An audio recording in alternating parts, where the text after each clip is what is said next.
It's Wednesday. Welcome to Uncovered. I'm Anthony Davis. He is Ron Filipkowski, and together we uncover the MAGA propaganda that is barely touched by the corporate media, who have certainly failed us in this election. Ron, it's good to see you, my friend. I wish we were talking in better times. The news that's come out in the last 48 hours about some of these cabinet positions that Donald Trump is announcing are utterly terrifying. I mean, to say that, because we would joke, right? Oh, he's going to put Matt Gaetz in and be Attorney General. Ha, ha, ha. He has. He literally has. So let's spend a bit of time discussing these positions. We should also mention that Trump, in his motorcade, went to the White House for the first time since the insurrection earlier today and met with Joe Biden for how long? A couple of hours? 2 hours, yeah. Had a 2-hour meeting. Yeah, it was a little surprising, to be honest with you. You know, seeing some of the clips and the photos of Joe, you know, smiling, shaking hands, joking around. Yeah, it's I'm all for courtesy and tradition and all of that, even though Trump never extended any of that to him. I'm all for the concept of like maybe trying to re-normalize the American government as best you can. But with a 10-minute, meeting would be fine, exchanging the courtesies and the handshakes and all that. But a 2-hour meeting where you're laughing and joking and smiling and shaking hands after you just said he was Hitler, I don't understand that. It's normalizing Donald Trump's administration, which, as we're about to discover, is anything but normal. And all of those fears about Project 2025 have completely come true. I mean, everything that we're seeing, all of the announcements that we're hearing straight out of the far-right, Christian nationalist, white supremacist playbook. This is going to change the face of America unrecognizably from day one. I mean, this isn't going to take any time. They've got their shit together in the worst way. The most frustrating part to me, having doing this for so long, is that I knew two things. I knew, number one, that the MAGA base, this is what they wanted. This makes them happy, okay? But that's like 40% of the people, if that. My frustration wasn't that, because they don't matter to me. My frustration was I knew that there was going to be a huge chunk of other people who had no idea that this stuff was going to come. I knew it was going to come. How many times do we say on the show, there's not going to be anybody in this cabinet, in this administration, that is going to be anything like before. There's going to be no one who's going to say no to him. And the people he's going to appoint are actually, in many cases, going to be worse than Donald Trump. That's what we said many times over the past year.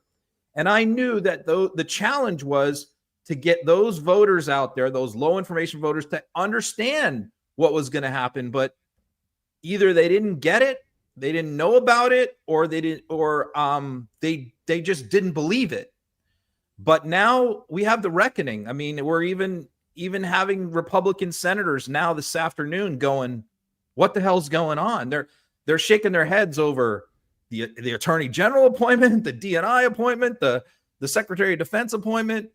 Even Republican senators are going, wow, we didn't expect this. There is no expertise in this lineup. There is only corruption. Except for Tom Homan, the border guy. Yeah, we'll who was the Border Patrol. Yeah, well, they've given Tom Homan the border czar role, and that's very interesting, isn't it? Because there was no border czar role before. That is a direct play on the fact that they claimed that Kamala Harris was the border czar when she wasn't. And they've clearly done that on purpose to show the comparison between what she didn't do and what he is about to do. Who wrote the Project 2025 section on the border and immigration? Tom Homan. Yeah. I mean, you can't say we didn't tell you. We didn't tell you this is going to happen, right? That's what I said at the end of a video that I made a couple of days ago. I was like, don't say we didn't tell you so. I mean, the warnings were there. But, Now this is a bit of a curveball question, and I know it goes against popular opinion. I personally think Kamala Harris was too quick to concede, because right now there doesn't seem to be any Democratic leadership. We've got Joe Biden in the White House shaking hands and celebrating Donald Trump's, new role. But we also have Kamala Harris, who appears to be in hiding. I mean, there was a clip of her sitting next to Jill Biden. They didn't speak. The way that I see this, and I'm no conspiracy theorist, but I honestly believe that there is trouble in the ranks at the top of the Democratic Party right now, and nobody really knows who's in charge. And I think Jamie Harrison is in there too. Is when you talk about trouble and some infighting. I read some stuff where he is a little upset that the campaign finished in debt and is possibly going to need to look to the DNC to bail them out, which he does not want to do. He needs that money for 2026, right? So yeah, I think things are getting fairly dysfunctional right now in the White House.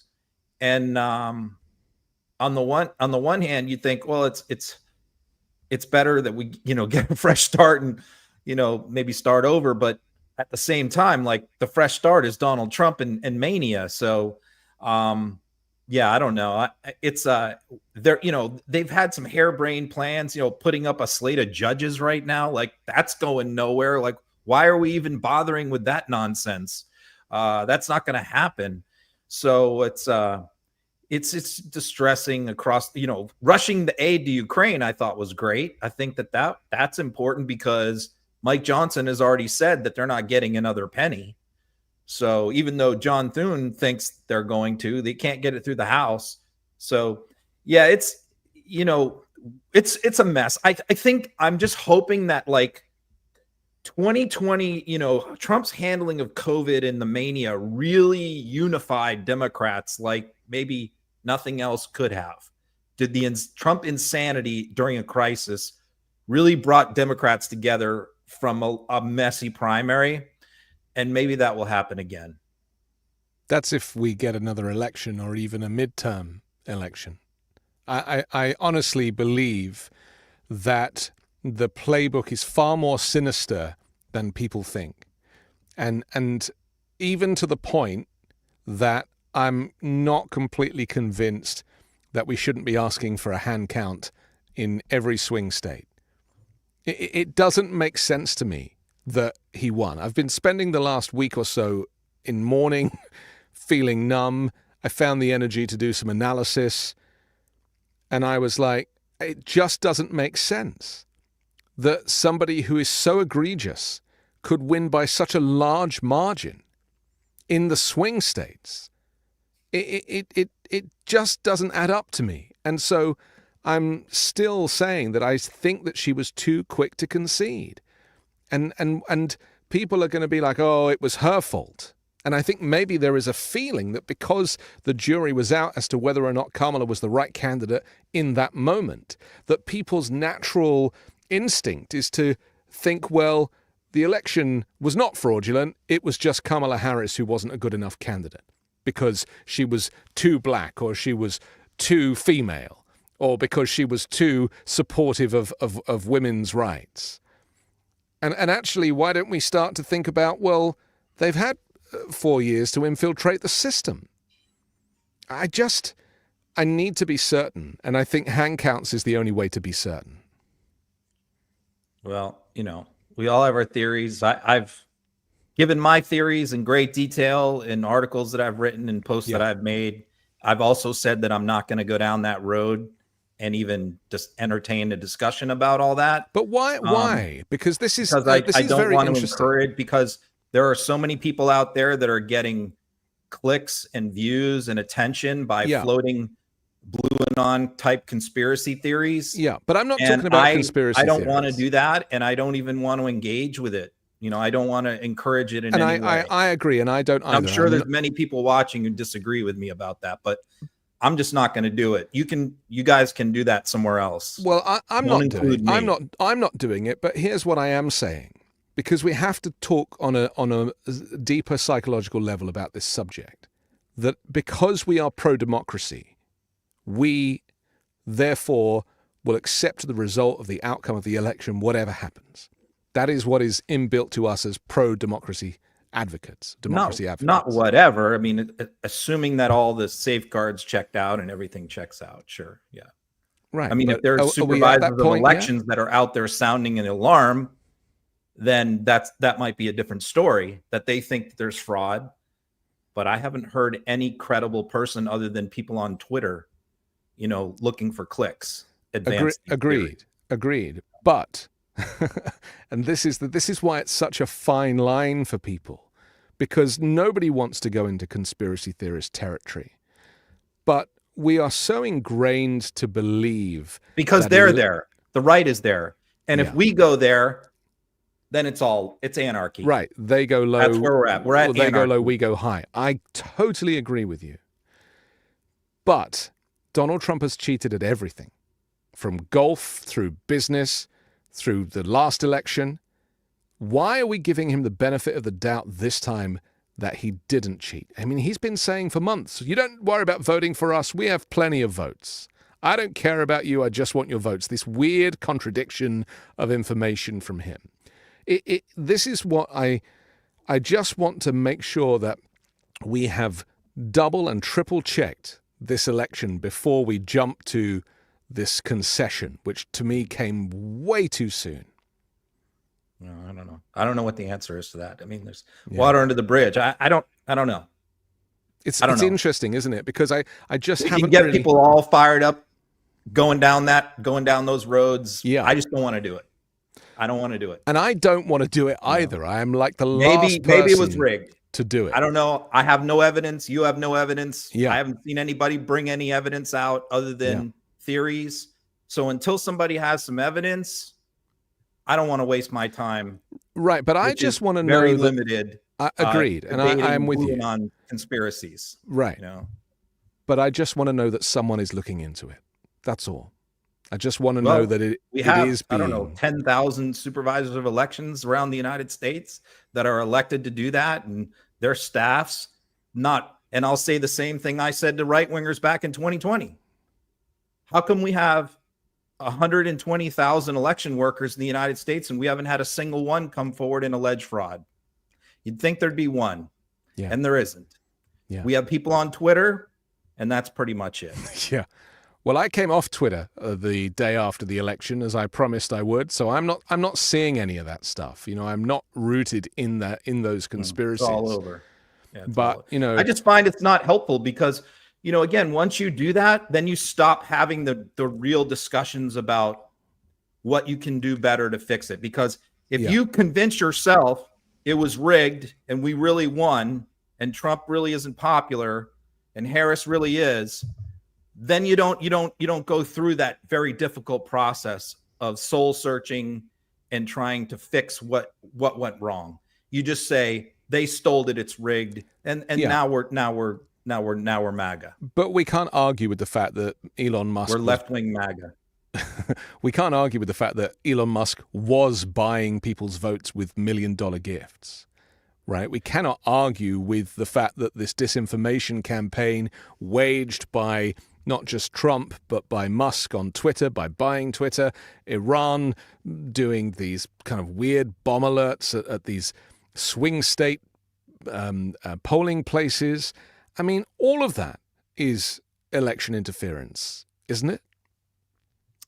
Yeah, it is. I mean, so what are you going to do? What are you going to do about it right now? You going to file lawsuits? You're going to try and overturn the results in Georgia based on that? I don't know, man. You got to have to do another show with somebody else on all that stuff. I'm out. I don't know how many ways to say I don't want to have this discussion other than the 15 ways I've already said it. I understand, and I appreciate that it is uncomfortable. I just don't want to do it, man. And I'm here for you because we're on the same team. Attorney General. We got a Russian asset as DNI. I don't want to talk about exactly. It's bad. I don't want to talk about what happened in. Okay. All right. Well, let's get straight into the appointments then, Ron, and get back into some more comfortable territory. I'm just the wrong guy for those discussions. Like you're my only friend. There's a million other people out there that'll entertain it. Okay. You know? Let's start with Matt Gaetz, because this is obviously Attorney General currently held by Merrick Garland, who has come under a lot of flack himself and not seeking to prosecute Donald Trump sooner. Matt Gaetz as a replacement is remarkable. I mean, do you not need to have some legal experience? I mean, what's the deal with Matt Gaetz? I mean, you know, it's very troubling when time goes by. It's like everybody said all along that the most important appointment to Trump and the Trump world was Attorney General. That was the key. They needed, because they felt like they didn't have a wartime Attorney General last time in Sessions and Barr, who are going to do all the nasty, dirty retribution, revenge kind of things that they wanted done. I mean, one of those things, for example, was I heard this week was recalling Mark Milley to active duty and prosecuting him for treason. Right. Prosecuting Jack Smith and his staff, prosecuting Letitia James. I mean, these are things that, like, I hear every day on right-wing media and social media that people just either don't hear or don't take seriously. And now, and so that's the reason why I heard, like, Trump wants an attorney general who's going to do some of those crazy things. And it's pretty hard to find a legitimate lawyer with, like, serious credentials, who's been a federal prosecutor, who's worked at a big law firm, who's willing to do that kind of stuff.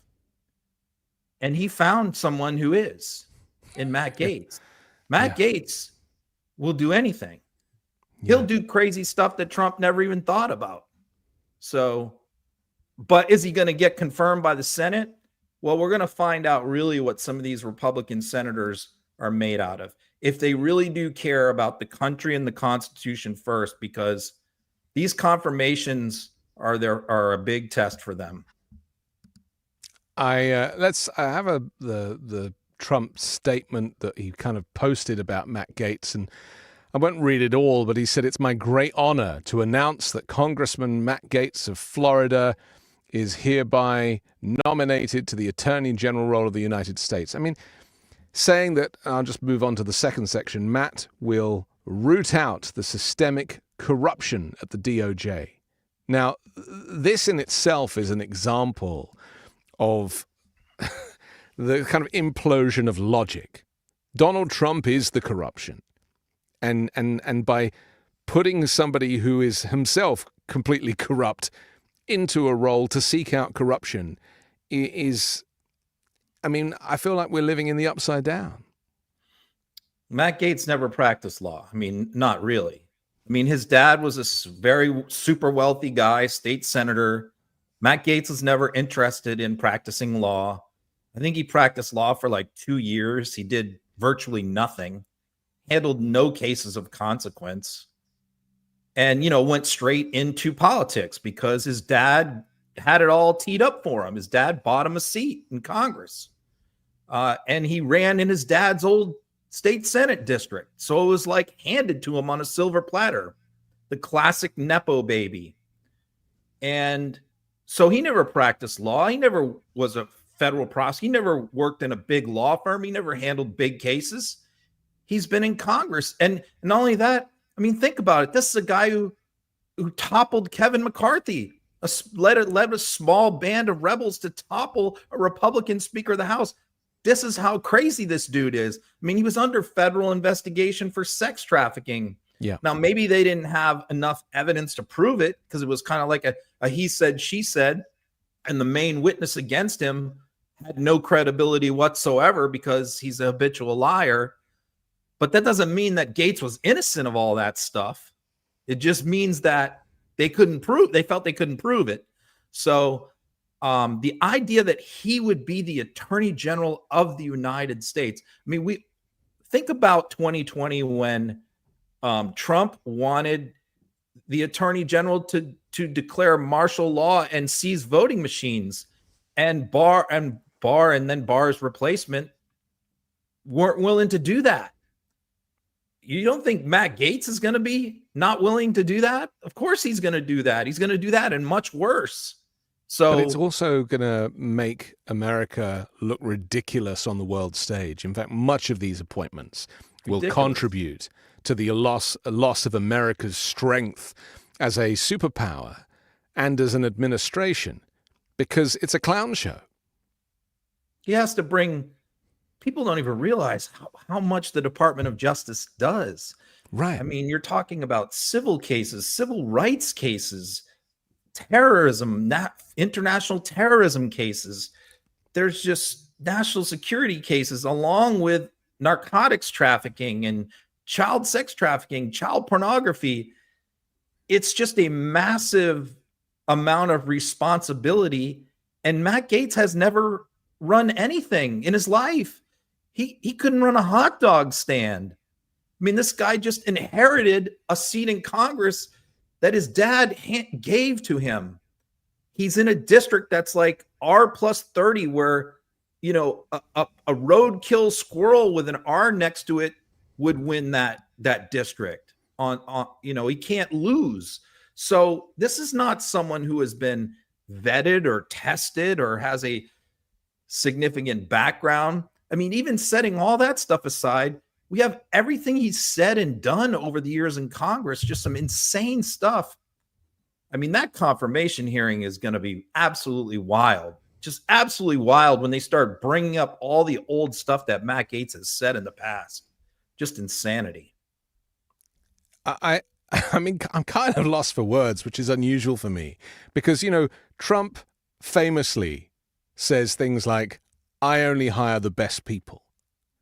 And if he's telling us that Matt Gaetz, who is a joke of a congressman, right? Total joke. He's never gotten anything passed or never gotten a bill passed or anything done. And, you know, with the plastic surgery to make himself look like Ming the Merciless, and the Botox on the forehead, and this kind of weird role, you know, this, I don't know what's going on with this guy. And that who is going to get up and do press conferences on behalf of the Department of Justice. Yeah, not only do press conference, that's probably the one thing he'll be halfway decent at, but actually administering the department is a whole, I don't know how many employees they have. It's got to be close to 100,000. Not only that, it's like the FBI falls under his jurisdiction, you know, so he would actually have control over FBI assets, ATF, ICE, you know, there's just so many things that the Attorney General does and has responsibility for that DOJ does that nobody even thinks about. So the idea that you would have this idiot, this flunky in charge of something like this with no qualifications, no experience, nothing. What has this guy ever done? He's a congressman who has gotten nothing done in Congress and does nothing but throw bombs and do podcasts. That's it. He has no administrative experience, no legal experience, nothing, zero. He's loyal to Trump and will do crazy shit for Trump. That's his qualifications. You see, this is the warnings that we presented playing out for people who don't understand how their rights will diminish under a Trump administration. And so even if Trump wasn't advocating for certain policies, people like Matt Gaetz in senior positions are the ones that will prevent you from getting justice. The one, he is part of the machine, because that machine, you know, call it the deep state, call it the federal government, whatever you choose to call it. It's the system that keeps us safe, that Trump wanted to dismantle, that Project 2025 wanted to dismantle, that Steve Bannon wanted to dismantle, the deconstruction of the administrative state. And rather than take down the Department of Justice, which they were threatening to do, they just put a clown in charge. Clever. You know, I was a federal prosecutor in 2020 when Bush v. Gore happened. Right. When that, during the election, when that was being challenged in the Supreme Court, I was a federal prosecutor. Okay. So obviously at that time we were serving under the Clinton administration. Yes. The Clinton administration. Right. So my boss was a Clinton appointee, appointed by Bill Clinton. But the thing is, like, all the rank and file prosecutors, line prosecutors doing their job, prosecuting cases, we don't discuss politics. We didn't discuss politics. We didn't discuss politics in the office ever. So even while that incredibly, I can remember going to the National Advocacy Center in South Carolina, which is where they do all the training for federal prosecutors on different things. It's a huge facility. It's in Columbia, South Carolina. And I remember going there during Bush v. Gore while that was all going on, and nobody wanted to talk about it. Nobody, because you're not supposed to. You're supposed to stay out of politics. That's the culture. So that's what you're calling the deep state, that what the right calls a deep state, is people like that who don't want to get involved in politics because they know they're not supposed to. And so they carefully avoid it. And so Gaetz would blow a lid off all that. Like literally he would replace all those career prosecutors who want to stay out of politics with his cronies, with hacks. That's what they're talking about. When they say get rid of the deep state, they're talking about getting rid of people like that, career civil servants. Okay, let's move on down the list. And if it couldn't get any more insane, Donald Trump announces Tulsi Gabbard as the DNI. And you posted, holy shit, Tulsi Gabbard as DNI. I mean, I'll let you say what you need to say about this, because you have a whole lot of feelings. I can smell them. Yeah, I mean, it's just another situation where, like, I can remember watching her on so many podcasts over the last 3-4 years. Yeah. And actually stopping because she was just so nuts, so nutty, and saying so many crazy things and just spewing Russian propaganda. Like, she repeated the whole Putin canard that we had U.S. bioweapons labs inside Ukraine, and that's really the reason why we were in there trying to help them, was to cover up our biolab. That's straight Russian propaganda. That's been thoroughly debunked by, and so, but she was on TV repeatedly repeating Russian propaganda, and it's like, I kind of had a problem with it because she was in the Army Reserve as a lieutenant colonel, and I'm like, how is she able to say all this stuff and get away with it? She's repeating Russian propaganda on TV. I mean, she's just really, really far out there. And so when her name started getting tossed around for like CIA director DNI, I'm like, there's no way. Like, even Trump is not going to do that, because she's pretty crazy. She's far out there. I said, if he wants to bring her in, former Democrat, into his administration, he'll put her in charge of like the VA. Because then all she has to do is make sure that, vets are getting health care, that the hospitals are being run smoothly. And she'll probably won't screw that up too bad, right? But instead, director of national intelligence, where she's going to be privy to the nation's most sensitive secrets. Not only that, if I was a U.S. asset in a hostile foreign country like Russia, like China, like Iran, and I was one of the citizens of that country working for U.S. intelligence, and we have tens of thousands of these people all around the globe, your life is in danger right now, to be quite honest with you, because I would not want to be working as an Iranian undercover in Iran or in Russia for the United States CIA with her in charge of DNI. Like, your days are numbered, that you're not going to get outed at some point. Vladimir Putin pretty much installed Donald Trump and this gallery of curios into the White House. I mean, obviously there is. We've been talking about Putin at great length. The security services have warned us about his involvement in this last election, and this is the reality now: is that people who are compromised. I mean, how are they going to get security clearances? This is what I don't understand. How's Trump going to get a security clearance? It's almost like, oh no, well, he's the president, so it doesn't matter. You raise a very good issue, because last time this was a big controversy. Yeah. That they had, I think it was 30 people in senior positions who could not get security clearances because they have career people in the government who do the background checks. Again, deep staters, whatever you want to call them, career non-political people do these background checks. It's generally FBI too. And like there was like 30 or more that were not approved, including Jared Kushner, by the way. That's right. I remember. And Trump overrode them, overrode those decisions himself personally. The president stepped in and said, no, I am overruling you. Give them all clearances. This crew coming in is going to have hundreds of people. So what I said, I wrote this a few days ago, Trump is either going to have to just overrule hundreds of people that are going to be denied clearances, or he's actually going to replace the people who do the background checks with political cronies who are just going to approve everybody. Yeah.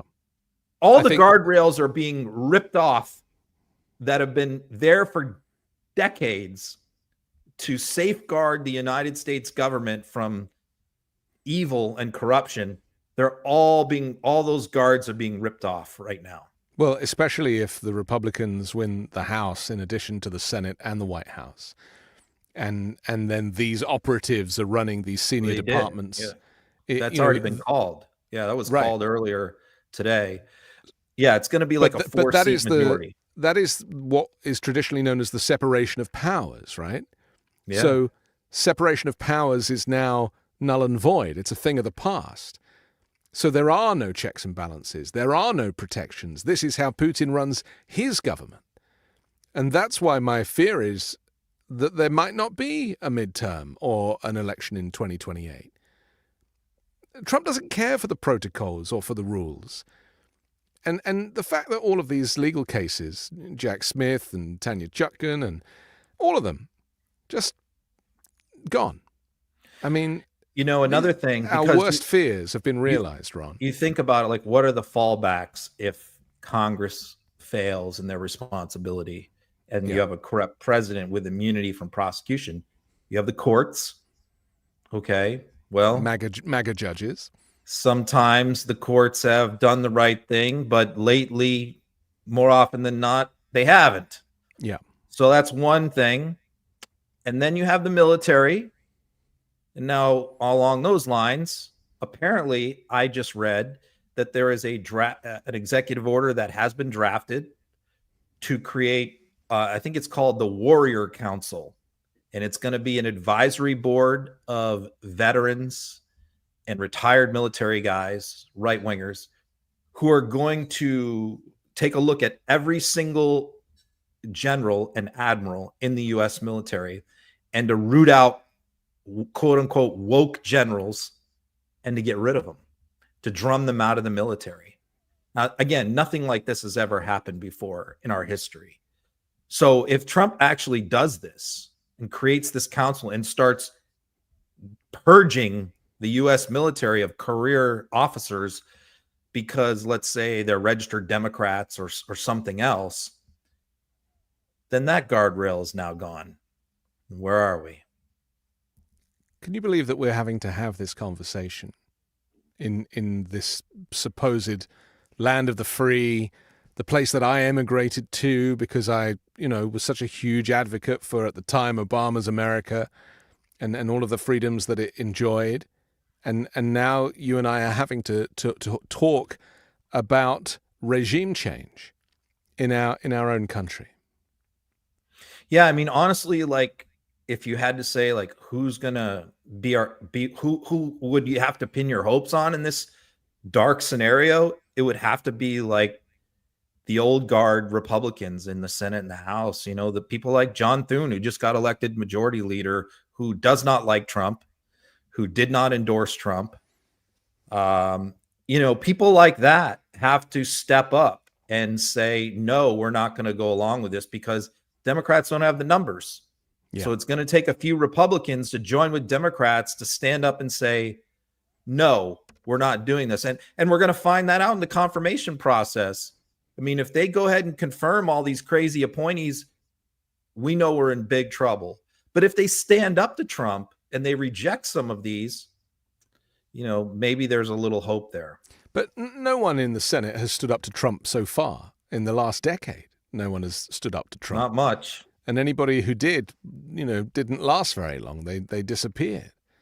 So this is my concern, is that I don't think Trump would be putting people like Matt Gaetz into and Tulsi into these senior positions unless he was 100% convinced that it was going to be rubber stamped. Well, I'm sure he feels confident that he's gonna browbeat them and cajole them and twist their arms and threaten them. Yeah, and blackmail them and all that stuff. Yeah.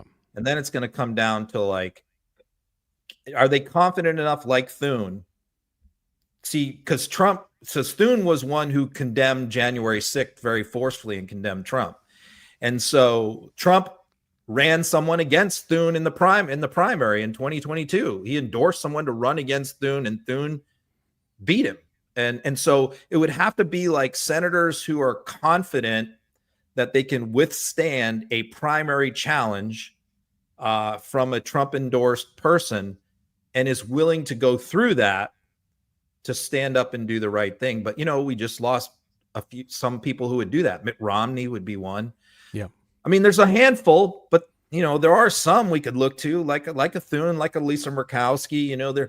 There's a handful. Tom Tillis, who's got to run for re-election in North Carolina against most likely a popular outgoing governor and Roy Cooper. Susan Collins in Maine, who's got to run in 2026 in a Democratic state that Harris won by 7 points. So these people are going to have to decide, like, are we going to just go all in on the crazy, even though our constituents don't really want us to do that? Or are we going to stand up and fight Trump? Let's talk about Marco Rubio as Secretary of State. This hasn't been confirmed yet, though, has it? I mean, but it looks like it's happening because of what is going on in Florida, the kind of switching around the Senate seats. He finally announced it a couple hours ago, Rubio. Oh, it's definitely happening. Yeah. Okay. He just announced it. How do you feel about that? The news changes hourly. I know. Look, the first couple appointments that dribbled out, the names that came out kind of gave us like cautious optimism. Hey, maybe this isn't going to be. I mean, Susie Wiles is a very level-headed. I mean, my first reaction to the guys at Midas was like, wow, Susie Wiles, the chief of staff. I didn't see that coming. She's Trump's campaign manager. She's like the most normal person in Trump's world. Yeah. She's like the most solid, normal. I mean, she's conservative Republican, but she's not a complete loon. And so that was somewhat of a surprise. And so I thought, oh, okay. And then Rubio, I'm like, with all the names that were being talked about for Secretary of State, including Rick Grinnell, who I despise, Rubio, I'm like, well, Rubio is just a weak, soft guy, but we could have done much worse there at Secretary of State. So I'm thinking, well, maybe it's not going to be as terrible as I thought. Maybe I was wrong. And then then you get hit with Matt Gaetz. The ones yesterday and today, and I'm just like, whoa. Yeah. Obviously, he was saving the real doozies for last. The humdingers. Yeah. Okay. Secretary of Defense is also pretty terrifying. He's actually gone to Fox News for a lot of his inspiration. In terms of Fox hosts, former Fox hosts, Fox pundits and commentators, because it seems that Donald Trump, really his view of the world is through the lens of watching Fox News. And so he is celebrating some of these people. Let's talk about this guy who never washes his hands. I mean, I saw this clip when it first happened. I want to show this clip, actually. I know we have another clip, but I want to show this clip. And this is Pete Hegseth, who is now the defense secretary, or will be the defense secretary, claiming that if you can't see germs, they don't exist. I don't think I've washed my hands for 10 years. Really, I don't really wash my hands ever. Help me! No, I inoculate myself. It's just not, germs are not a real thing. I can't see them, therefore they're not real. So you're becoming immune to all of the exactly. bacteria. I can't get sick. Yeah, I mean, this is the quality. This is the, only the best people for Donald Trump. What's the thinking here, Ron? Well, and we see why so many Fox viewers died during COVID, because this is the kind of advice that they get from people, the information they get from people. But, I hear a lot of MAGA people online and members of Congress were defending him because they said, well, he was a combat veteran in Afghanistan and Iraq. And I said, well, that's great. I mean, I think that's good.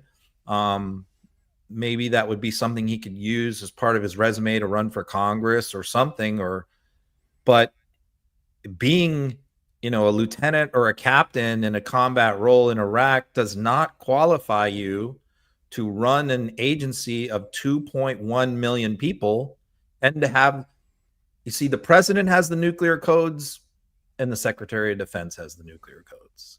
So you're talking about, what has this guy done since then? This would be my thing, what I would say to MAGA if I was to debate them, which I don't do. But if I did, I would say, okay, if he took that and then, took another job in the Department of Defense or something, or ran a corporation, something, and worked his way up through senior positions where he had management experience running something big, then I would go, okay, the fact that he has that combat experience together with the administrative and leadership experience and experience in the political arena, okay, fine.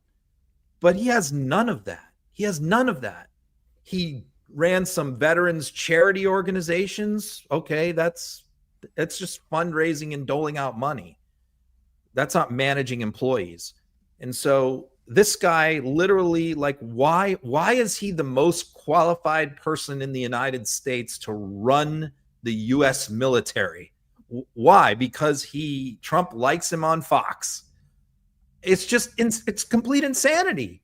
It's like he's turning the United States government into The Apprentice is what he's doing. But it's insane to us because we live in reality.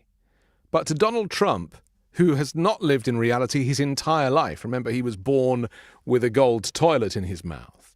So this is a guy who does not know right from wrong, good from bad. And Donald Trump sees the world through the lens of Fox. And so to him, Pete Hegseth is handsome and tall, very important things, right? Yeah, looks the part. He even said that he looks the part. Yeah. I have another clip of Pete Hegseth. Let's take a look. Trump threatened the international order, Council on Foreign Relations, Washington, D.C., Brookings Institute types. They were never told their wars were stupid or their generals were losers or that NATO didn't step up, that China would unleash a virus. So let's call it the China virus and hold them to account for it. All of those things were a calling out of an international order that was failing and is continuing to fail and now has a great advocate in the regime currently in the White House. And Ukraine, it's basically a fight Donald Trump by fighting Putin through Zelensky war. They finally found a war they just absolutely love. The future Secretary of Defense, ladies and gentlemen.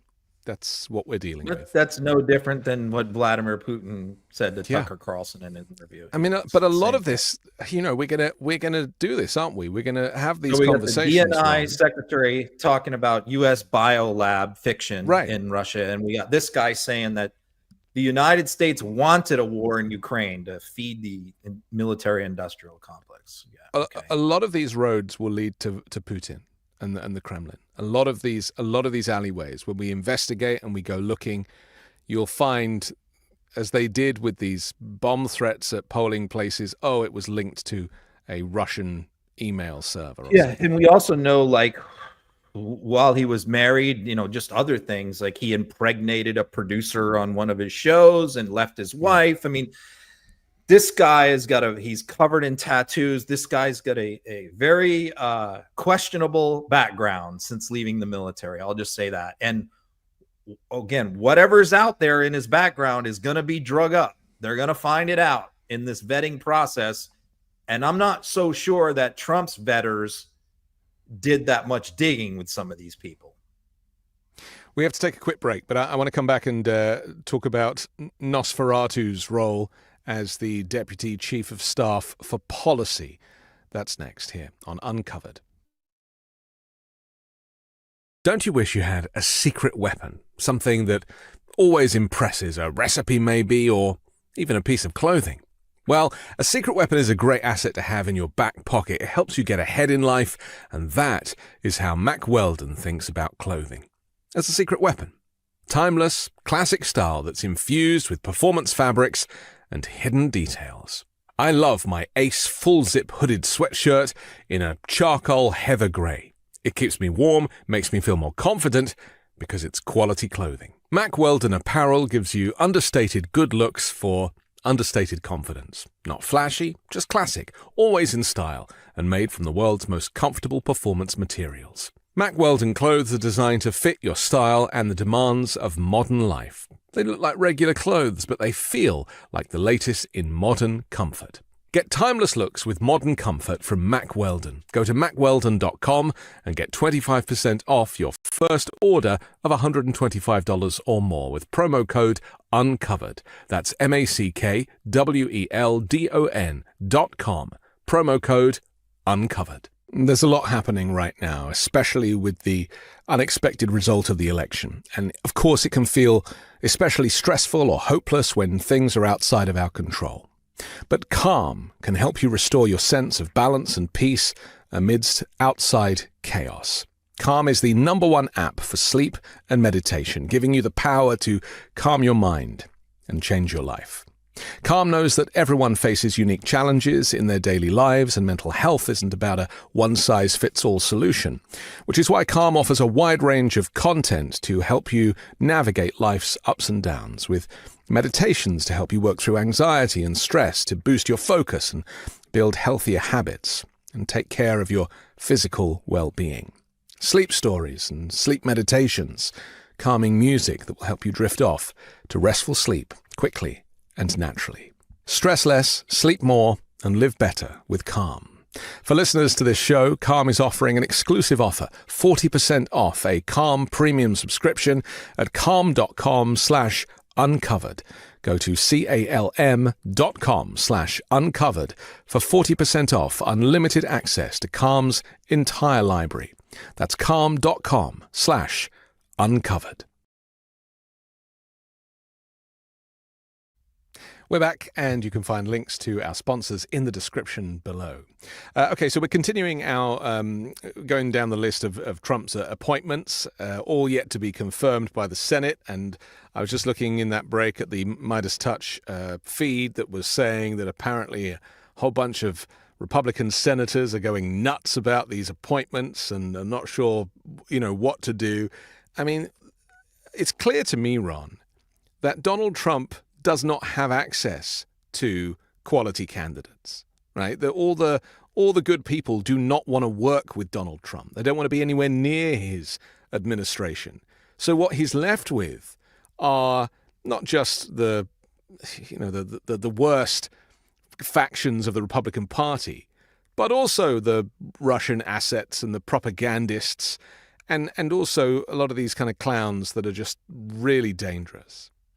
Yeah, I was looking during the break too. I totally forgot about this, but last year, Mark Wayne Mullen, who is the senator from Oklahoma, him and Gaetz hate each other with a passion. And Mullen, he called, Gaetz called Mullen like a pansy and said he's weak, and Mullen came back at him and said he was a sex trafficker and he's a cokehead. They absolutely despise each other. So I just saw that Manu Raju from CNN grabbed Mullen coming out of Congress today, knowing that Mullen hates Gaetz. And Mullen said, I'm not voting for that guy. So, I mean, there you go. They only have a 3-seat majority. And you got one of the most right-wing senators from Oklahoma saying, I'm not voting for Gaetz. I can't stand that guy. I mean, that's right there. That's a vote that you would think would be for Gaetz because he's 100% Trump guy. But so he hates the infighting is going to be chaotic. And we haven't really accounted for the fact that a whole bunch of people don't talk to each other. Yeah. Marjorie Greene, Lauren Boebert, that fight they had on the House floor. I mean, it is not a party that is as united as the Democrats have been, certainly up until Election Day. Let's talk about Stephen Miller. Famously a senior advisor to Donald Trump throughout his entire period, both previously and this time around, but somebody who is a far-right white supremacist who said at the Nazi rally a couple of weeks ago that America is for Americans and Americans only.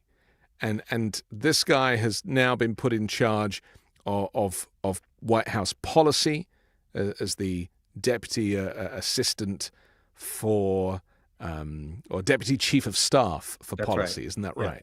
Yeah. I mean, this is just another frightening appointment. So when you think about it, I mean, the last administration, he was basically a speechwriter. That's basically what he was, and he would be able to weave in some of his ideas on immigration, which is his main subject back then, into Trump's speeches and stuff, right? So, but his influence, I think, was fairly limited in anything outside of the immigration sphere. So then Trump, a year ago, starts putting out those policy videos that I posted, was trying to get people to care about that nobody cared about, especially the media, where all these crazy off the wall stuff was coming out. Very specific policy idea, seizing the university endowments and, Bibles in schools and parents being able to elect school principals and all kinds of nutty stuff. The tent cities for the homeless, revoking U.S. citizenship for children born of immigrants in the United States. So many nutty things. And as those were happening, I kept saying, man, these sound so much like Stephen Miller. Like, it seems like every one of these scripts was written by Stephen Miller. It just sounded like stuff that he normally says. Yeah. And Trump didn't pre-read a lot of this stuff, did he? He would just read it. Oh, no, he was just reading the scripts. Like Ron Burgundy. And I actually thought, this is really going to hurt him, because Stephen Miller is having him say all this wild stuff that's in Miller's brain. Yeah. Dark vampire brain. And this is going to come back to bite Trump. But it didn't come back to bite Trump because nobody ever covered it.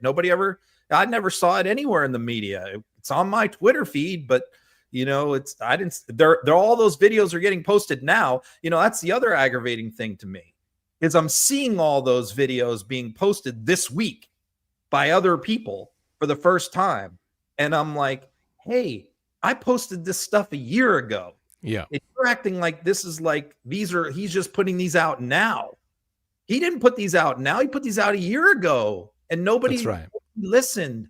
And now when Stephen Miller got the appointment, which is a serious promotion over what he had last time, which is deputy chief of staff in charge of policy, all policy, I said that confirmed to me 100% that he is the one who wrote all those videos. Let's take a look at him in action. This is our lawsuit against Progressive Insurance Company for illegal racial discrimination. Here's our lawsuit against the National Archives that have exposed thousands of damning documents and emails implicating Joe Biden in a massive corruption scheme. Here's our lawsuit against the FBI and Department of Justice as part of our investigation into their censorship of free speech. Here's our lawsuit against the FTC as part of our investigation into their illegal targeting of Elon Musk. Here's our lawsuit against the leaders of Washington State for pushing gender conversion on our children. Here's our lawsuit against Mark Zuckerberg's Meta, also for engaging in illegal racial discrimination. He's so weird.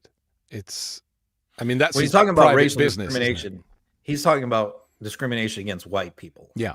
That's what he's talking about. Yeah. And there has been, was Trump talking about reparations for white people yesterday? That was part of That was one of the videos from a year ago where he was talking about, yes, reparations for white people who were impacted by discrimination. Clearly, you can see that was written by Stephen Miller. Yeah. Trump put that video out 18 months ago. Nobody cared. No. They care now, apparently. Well, that's because they regret voting for him now, Ron. You see, there's a great sense of buyer's remorse. I'm feeling this from a lot of people. It's so frustrating to me to open up Twitter and go, oh my God, somebody on Twitter going, oh my God, look at what Trump is saying about this. Yeah. Look what he just said. And I'm like, no, he said that last year. Okay, let's continue with our appointments. Zeldin's the next one. This is also in a kind of interesting appointment, isn't it? I think I might have a little... EPA, yeah, Environmental Protection Agency. Yeah, so this is Lee Zeldin's post. It's an honor to join President Trump's cabinet as EPA administrator.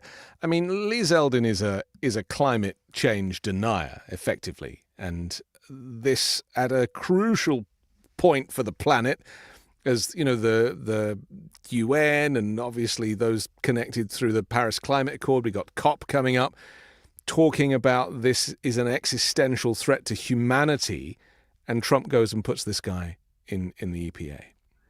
You know, and I read his comments very closely after he got the appointment, and the only thing he talked about was lifting regulations on businesses and corporations and multinational enterprises and creating jobs. So keep in mind, this is not the labor secretary. This is the secretary for the Environmental Protection Agency, whose job it is to protect the environment. And the only thing he's talking about is lifting all the rules and regulations that are in place to protect the environment, is doing away with them. So he's essentially, what he's saying is almost like Trump's Department of Education appointee who hasn't been named yet. That person is like Lee Zeldin, going to go into their agency and, like you just heard with Matt Gaetz, to destroy it. I mean, that is what they want to do. They want to go in and the mission of that agency and that organization, they want to nullify it. They don't agree with it. They don't go along with it, and they're not going to do anything to advance it. They're going to do they're literally going in there. He's going in there to dismantle the EPA, just like Gaetz is going in there to dismantle DOJ. One right after, and you know, Tulsi Gabbard is going to be at war with intelligence agencies, our own instead of foreign ones. This is the systematic deconstruction of the administrative state. That's what Steve Bannon told us about a few years ago. Correct. Again, people or certainly which is the media odd because didn't listen. Trump doesn't even listen to Steve Bannon anymore. Yeah. But you're right. Steve Bannon is really like the architect of all this. Right. And so for people that didn't quite understand what the deconstruction of the state looks like, it looks like instead of, going to the department and locking the front door and saying no one's allowed in or out, it's about putting people into top positions who are at odds with the very responsibility and role of that organization. And the thing is, you know, for the environment, not just climate change. I mean, we have a PFAS issue at the moment, right, which I'm sure you're aware of. Plastics in our brain tissue, they're finding it. They're finding it in men's reproductive organs. Sure. I mean, these are the reasons why we need to be protected, let alone drinking water, you know, Flint, Michigan, and everything that goes with that storyline. And I just don't understand, because Republicans need to drink clean water too. So at what point are they actually causing their own health and safety to be compromised? I mean, we saw during COVID, they really don't care. You know, they really don't care about things like that. Because they can afford bottled water. That's why. Yeah, you're talking about somebody who has never cared about the environment, has never demonstrated any concern for the environment whatsoever. He's a politician. He was a congressman. He ran for governor. He lost. And I mean, you're putting him in charge. It's just if you're going to put we were talking about this the other day, if you're going to put RFK Jr. anywhere in an administration, and I don't think he belongs anywhere near the government. Yeah. But if you had to come to me and say, Trump's going to put him somewhere, where do you want him to? I would say EPA. I mean, I think that's like the one place RFK Jr. would actually do some halfway decent things, because he had a pretty good record as an environmental lawyer 100 years ago. And maybe he would go back to that instead of his medical conspiracy theories. Yeah, he's too far but gone. Instead, we put Lee Zeldin, and we're in charge of that. And we're going to put RFK, in theory, maybe in charge of healthcare. It makes no sense. It's crazy. It's all insane. It's insane. Because if you are white, male, healthy, and wealthy, then you can pretty much navigate all of these appointments. But if you don't fall into any of those categories, then you're stuffed. And I just think that Trump's lack of empathy and blindness to what America really looks like, how poor it is and how unwell it is, and how there is no healthcare system here unless you are very wealthy. It has just blown up what kind of last remnants there were of any kind of health system for people.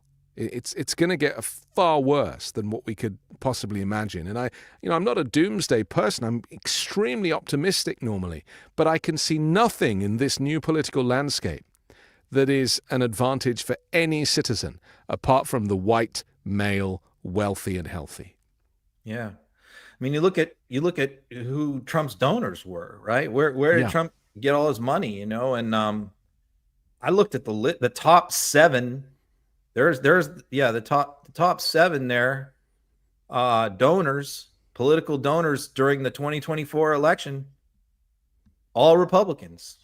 They're all Trump donors, every one of them. And there's how much they spent. Mellon was number 1, $197 million. Uline 133, Musk 132. You add those 7 together, what's that, $1 billion?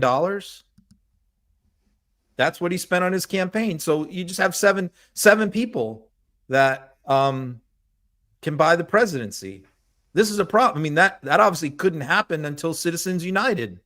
Right. When Citizens United just our right-wing Supreme Court just blew the doors off, said that giving money is first protected by the First Amendment, that, giving money is speech.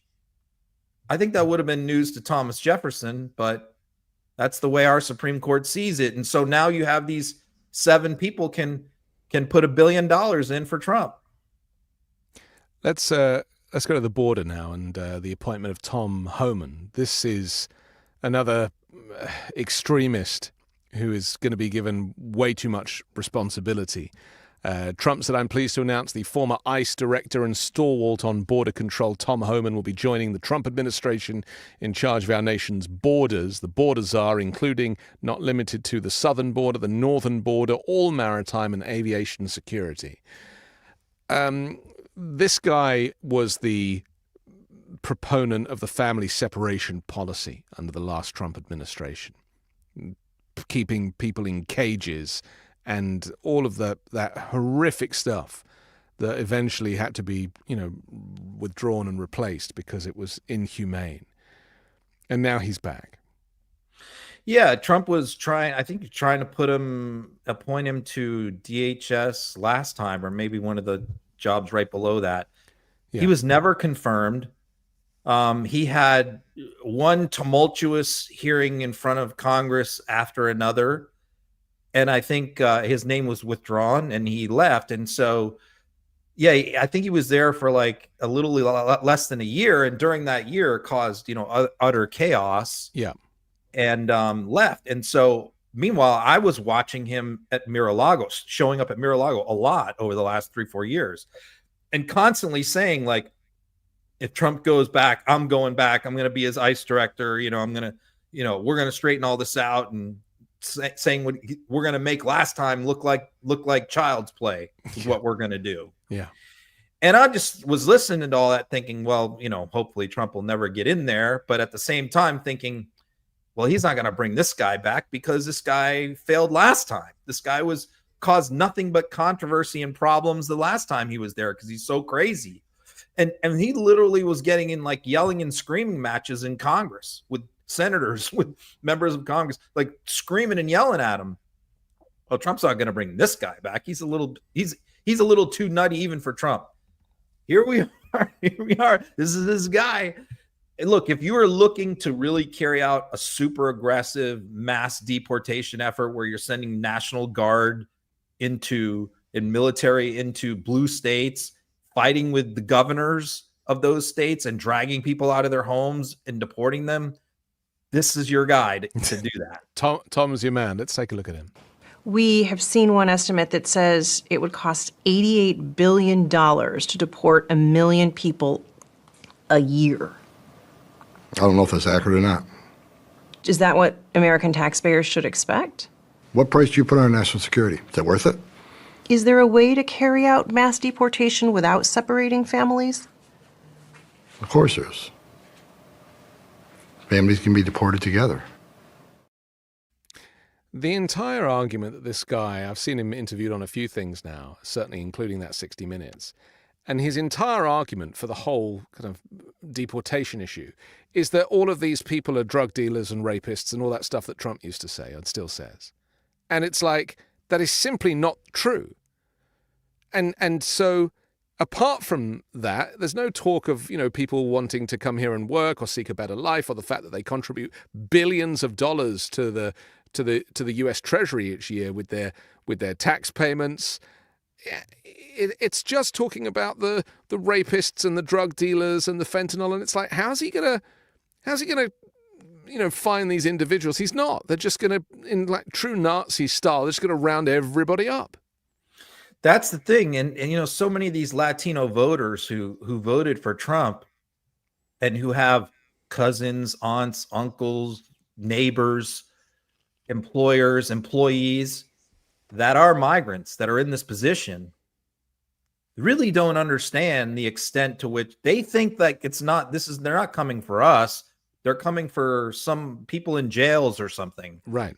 They are coming for them. Not only that, because one of those videos that Trump put out a year ago was about ending birthright citizenship. Yeah. And many Republicans are talking about this now, where what they're saying is the Constitution isn't 100% clear on this point. And on the point of like, if you're born here, if you're born on US soil, it doesn't matter. Your parents could be here on vacation from India. If you're born on US soil, or if you cross the border and give birth, you are automatically a United States citizen, automatically.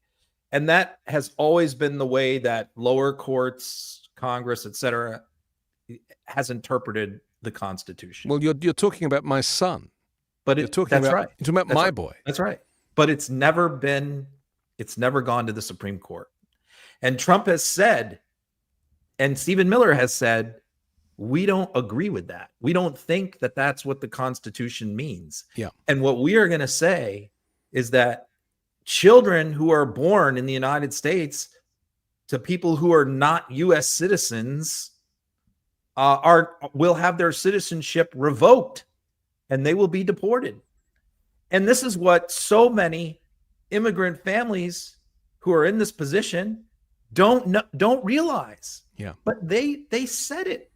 Trump said it on video, and nobody paid attention. And I know I'm saying that a lot today, but yeah, you are. He but, said that. Why didn't the Harris campaign use that in an ad? They never did. And then, of course, we spent $500 million on abortion ads, yeah. But you couldn't do a targeted ad at the Latino community about him denaturalizing citizens. And we can throw the DACA kids into this equation as well. Yeah, right? They're part of it. Yeah. He would deport all of them. Correct. Yeah. These are. So this affects so many families. They don't even realize it. They don't realize it. Because what do they call those children? They call them anchor babies, right? Anchor babies. That what their theory is that immigrants are intentionally having these babies in the United States in order to anchor them, the parents, to the United States. Because what they're saying is, well, you're not going to deport the parents and leave the kid behind. So that's what Holman is saying. Like, so instead of separating them, we're just going to deport the whole family, including the child that's a U.S. citizen. Yeah. And grandma as well, who doesn't know what's going on. And Yep. this is the concern, isn't it? That a lot of these Latino families that have voted for Trump, because of course there is some xenophobia even within Latino communities. There is. That they don't realize that they just voted for their own downfall. Yeah, but because they've also voted for him, they're not monolithic, because they think Democrats are socialist or they're Marxist, or the abortion issue. Many of them are against abortion. Right. They're Catholic. Or many of them are small business owners. They own little restaurants or whatever, and they view the Republicans as pro-business and the Democrats as anti-business. So they had all these variety of reasons why some of them pulled the lever for Trump, but none of that stuff matters if you get sent back to Venezuela. It gets worse with the appointment of Kristi Noem as well, doesn't it? At the DHS. I have a video. Just line this up for us.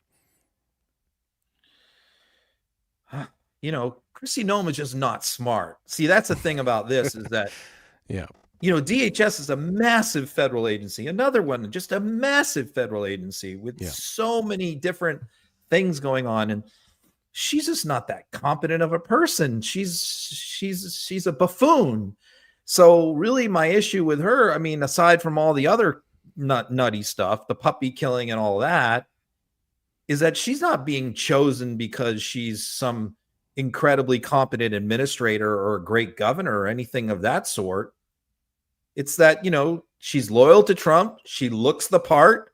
She's on TV a lot. She's on Fox a lot. And that's pretty much the job application right now. Yeah. She's another kind of Mar-a-Lago regular. And she was on stage with him recently when he started playing music. She was the one, yeah. Right. The weird thing, like treating him like he was a mental health patient who just escaped from the asylum. It was one of the weirdest things. All right, let's see what she has to say about deportation. Trump vowed during the campaign that he would begin these mass deportations on day one. We are now hearing from even ICE, for example, that it would cost taxpayers about $11,000 per migrant to detain, arrest, detain, and deport them. This is a huge undertaking and a huge expense. It is going to be a big operation. And President Trump has already indicated that he wants to start by making sure that we're deporting the most dangerous first. Those criminals, murderers, rapists that are threatening safety in our communities, they're going to be the first ones on the list to go. And from there, yes, it's a commitment, but it's a commitment for our national security interests. And we need to have a secure border, know who is here, and then recognize that many of these dangerous individuals and people who aren't here to make America better are on programs, and they're spending taxpayer dollars in many of these states to clothe them and to house them and take care of them and their families, when the responsibility shouldn't be on the American taxpayer or the people that live here. It should be on their countries where they came from. When they came into our country, let's all remember the first thing they did was break the law. They came here illegally, and by Vice President Harris allowing that to happen when she's in charge of the border, she was breaking federal law as well. And the American taxpayers and the American citizens just held her accountable. They said, no, we don't trust you with our country anymore. They put their faith in President Trump, and now it's his job to make our country safe. Many of the people in that first category you mentioned, convicted criminals, people who've been found adjudicated to be guilty of crimes already and are in prisons currently, being imprisoned at taxpayer expense. Do these people serve out their sentences in prisons inside the United States and then get deported, or would we take them out of the prison and deport them now? There's some of them in prison, but they're only in prison in America today if they've broken a law and if someone has picked them up while they were breaking those laws. And even, Elizabeth, you know that in many of our larger cities that are Democratic led, or states that are democratically led by some of these governors, they're turning them loose again. They may be criminals in other countries, but they bring them into court and then they release them on bond or bail or nothing at all and not held accountable. So once they're interacting with us, we will make sure that they're deported immediately. They do not belong here, and we won't let them back in. So much of this I just read as white supremacy, Ron. You know, it is about clearing the nation of people that don't look like her and Trump, and that's just their priority. Yeah, I mean, all they talk about is the 0.00 1% of migrants who are in prison, right? Yeah. Which is such a small number. It's an infinitesimal number. And by the way, the Biden administration deported all of them. I mean, they don't. I was a criminal lawyer who represented migrants who went to prison for decades. Okay, so they don't get out of prison. So what she's saying there is not true. They go to prison, ICE puts a hold on them, and then as soon as they're done with their sentences, they get transferred to an ICE facility and they get deported. No migrant is leaving a prison. Okay, that doesn't work like that. So, I mean, for them to focus on like the tiny percentage of migrants who are already being deported, how many people did Biden deport last year? I could ask Republicans, any Republican on the street, that question, and I guarantee you none of them will come close, because the number is 1.1 million people. Biden deported 1.1 million migrants last year. Now, if you ask a Republican that, they would say, oh, he probably didn't deport any. You know, that is way more than Trump ever deported in a year. Not even close. Trump never deported that many. That is a staggering number of deportations. So Trump is promising to dramatically increase that number. I mean, to deport, how many is that? 3 million, 5 million in a year? That it's literally going to disrupt the food supply, the construction industry, the restaurant industry. The amount of damage that is going to do if in fact that they do deport that number of people in that short a period of time to the economy is staggering. It's going to affect inflation without a doubt. And they complain about grocery prices. Right. Have you ever been grocery shopping in Japan? Yeah. That's what it's going to be. It's where it's like a little basket of vegetables is like $40. That's what we're headed for if we do these mass deportations. But at least it'll mean that more people will be white and will speak English. And that's all that matters. There's that. There it is. Yeah. Okay, let's talk about this news of Kash Patel potentially getting Christopher Wray's role at the FBI. What do you think about this? This is kind of early stage rumors, but completely terrifying. Yeah, I mean, people thought Kash was going to be like DNI or CIA. So he's getting passed over, and he's pretty close with Trump. I mean, he's always at Mar-a-Lago. He's getting something.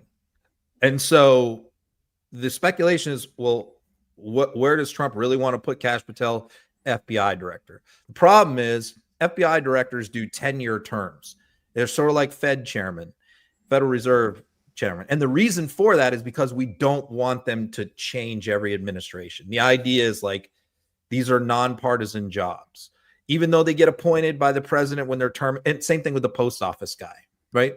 These are supposed to be like literally like non-political, nonpartisan appointees where these people serve through multiple administrations. And Wray is in year 7 of his 10-year term. So we have never, well, it's been a long time. I'm not going to say never, because I think Nixon fired his FBI director, I think. But it's been quite a long time since any president, if ever, has fired their FBI director in the middle of their term, of a term. So, but what I'm hearing through the grapevine is that that's what Trump is going to do with Kash Patel, but he can't do it now. So he can't say, I'm going to fire. I guess he could. Right. So he has to wait until he's that's not the smart play. Yeah. The smart play, keep Kash on ice and you wait. And then as soon as you take office, you fire Chris Wray and then you nominate Kash. That's what I think is happening right now. And again, Kash Patel is just another far out, wacky, nutty Looney Tune who would have a very difficult time getting confirmed by the Senate. You know, Trump keeps talking about this big agenda that he wants to get passed and all this legislation, but none of that's going to happen if all of his cabinet appointees are bogged down in the Senate over one fight after another.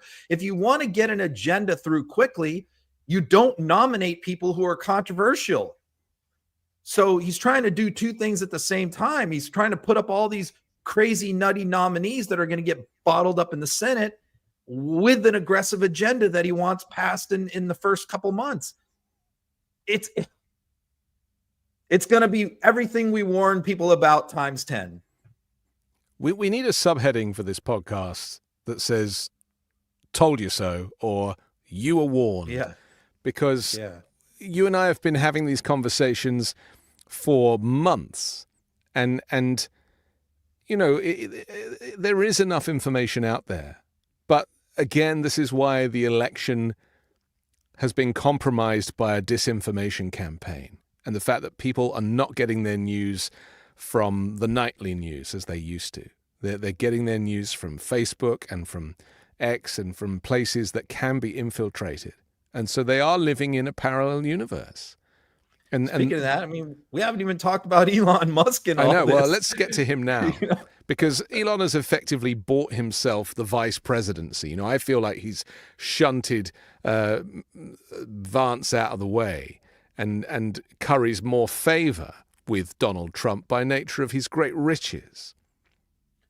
One thing we know about Trump, though, and that is, you know, he can't stand anybody else getting the spotlight or being the star, right? There's only one star in Donald Trump's show, right? All the attention must be on him. And Musk is the same way. You know, Musk is an attention hog and a narcissist just the same, with a bad drug habit, probably just like Trump. And so as soon as I saw the reports that like Musk is basically it worked fine during the campaign because the two rarely crossed paths. You know, Musk was set up in Pennsylvania full time and Trump was running around all these other places. They only crossed paths at that one rally.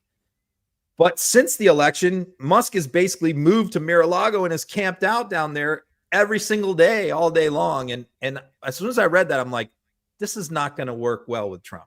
Trump is not going to like this and Trump also doesn't want anybody to even remotely think that anyone else is in charge. We saw this a little bit with Carrie Lake. Remember, Carrie Lake last year was camped out at Mar-a-Lago for weeks and weeks. And finally, Trump told her to get lost and said, get out of here. Get back to Arizona. Like, you're hanging out here too much. Go lose another election. Lake never went back. Yeah. So Lake denied the report, but Trump didn't deny it. And Lake never went back to Mar-a-Lago. So I think that is happening now. And I think that Trump made a little joke about that today because he goes to meet with all the Republican House members today before his meeting with Biden, and Musk goes with him. He's sitting right there in the front row. Now, again, I think that Musk is like pushing his way in here, and I think Trump is going to want to push him out because Trump made a little joke. He said, yeah, I really appreciate everything Elon did, and Elon got a standing ovation. I saw the clip in the meeting, and I thought, that's not going to bode well. Yeah. And then Trump made the joke after that standing ovation, he said, yes, he helped me a lot, but now I can't get rid of him. And as we know, he don't lie. The guys go, oh, isn't Trump funny? But he's really not joking. Yeah, he has no inner monologue. But, you know, what's in it for Elon? I mean, maybe we need to look at it that way around. Now, we should just let people know that Elon Musk and Vivek Ramaswamy have been given this joint role of government efficiency. The irony of the government efficiency position being given to two people is entirely inefficient, but there it is. So what has Elon got to gain here? Well, it looks like, what I think this is going to be is like a committee, like an advisory thing, and people are going to bring him ideas and brainstorm, and they'll go through the federal budget line by line and agencies, and they'll have people do that for them. And then they're going to come up with all these recommendations that they're going to present to Trump and Mike Johnson in the Senate. And then, you know, it's up to the Senate to just go, well, we're not going to do any of that, or the House. So he's not really in charge of anything because, you see, Musk and Ramaswamy both can't come under government ethics rules where you have to divest yourself and put things in blind trusts, and they both have too much business going on with the government. Yeah. They got too much money. And too much money involved. And so they can't, it seems to me, there's no way they can accept an official position of the government. Musk would have to give up running Tesla, SpaceX, all that. He's not going to do that. So that's why these two are just going to be like in an outside sort of quasi-governmental, you know, thing where they make recommendations. The question is, will any of these things be followed? Number one. And then number two, if they're not followed, what's Musk going to do if they just ignore him? Yeah. So I think, again, this is going to cause, I think the marriage between Trump and Musk is going to end sooner rather than later, and is not going to end well. And my prediction is that Elon Musk is going to fall out with Vivek Ramaswamy, because those two undoubtedly are going to be at loggerheads by nature of the fact that they're both kind of egomaniacs. So none of this is going to end well. Here's the statement from Trump. I'm pleased to announce that the great Elon Musk, with a capital G, working in conjunction with American patriot Vivek Ramaswamy, will lead the Department of Government Efficiency. The irony is that it's known as Dodge. I think that's kind of... it's not a department. No, he's created But see, Musk wanted that name, so because he's the largest investor in the world in Dogecoin, so he wanted the name to match up with that. He talked about that 6 months ago. Yeah.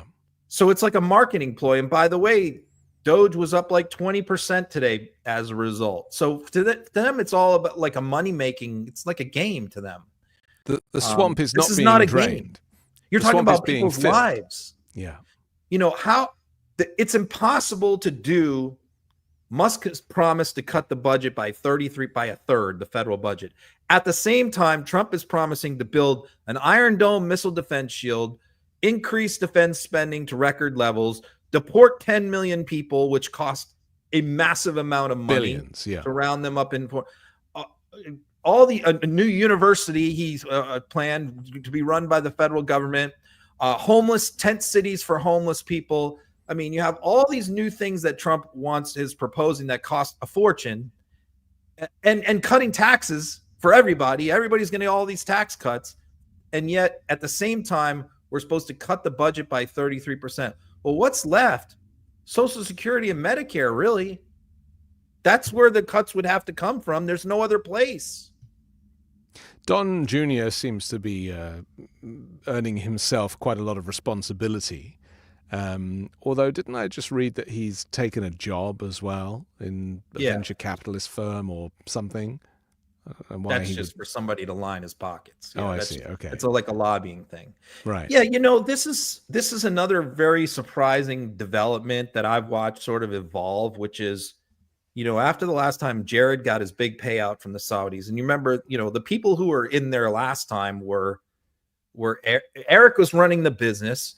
And then, but it was Jared and Ivanka, right? Junior was not involved in the White House at all, because Junior's always been like the flunky son, the dark sheep of the family, the guy that Trump never trusted with anything, hardly ever talked to Junior, and they've had almost no relationship with each other growing up, and part of the reason is because that Trump cheated on Junior's mom when he was like 11 years old, right, and had an affair with Marla Maples, and they didn't speak or have anything to do with each other for years after that, because Junior was pissed off at his dad. So this goes way back.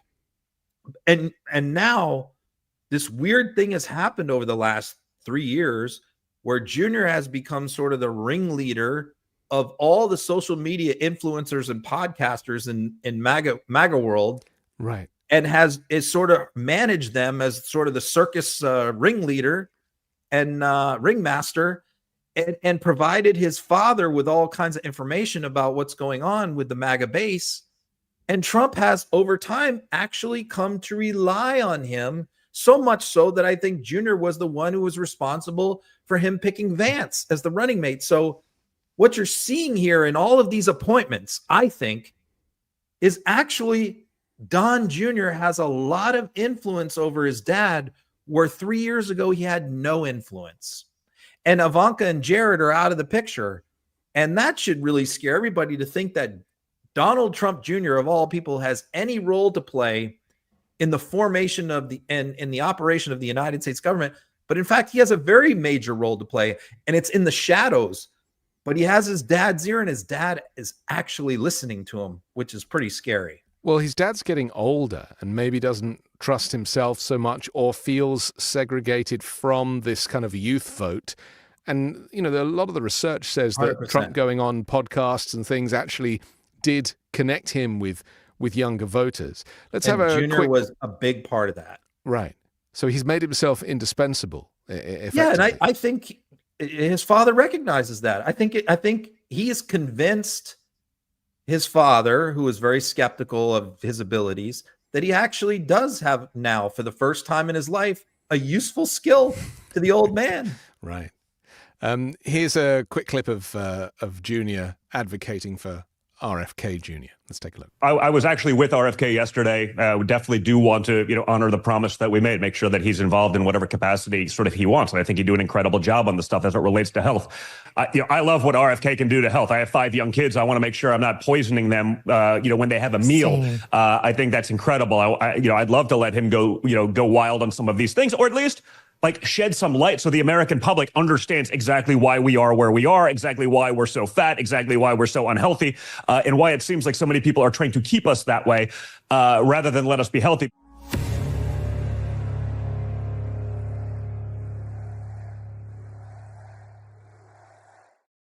Yeah, that's not happening, at least for the sake of all of our children. We don't want RFK anywhere near the Department of Health. But it is interesting seeing Don Jr. speaking with such confidence. And as you say, he clearly has the ear of his father. Look, we have to finish, Ron, but these appointments have made me feel quite nauseous, I'll be honest. Individually, they're nuts. I mean, my phone's been blowing up with people saying, Matt Gaetz, are you serious?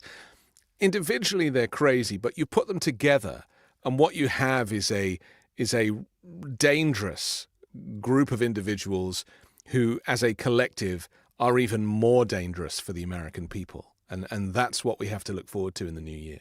It's like a state mental hospital where the inmates have taken over. Yeah. That's really where we're at. I mean, I laugh, but I'm not. I don't There's think nothing it's funny about it. There isn't, No, it's just it's really gonna affect people. And all I can do is stand up and fight, man, every single day. That's all we can do. I'm not running away. I'm not giving in. They can taunt me, they can yell at me, they can threaten me all they want. And I get that stuff every day, but it's not going to deter me from fighting this until it's over, however long that takes. Yeah, same. I feel exactly the same way. Took a few days to kind of get back up, but now we're up. I feel like the fight is really there.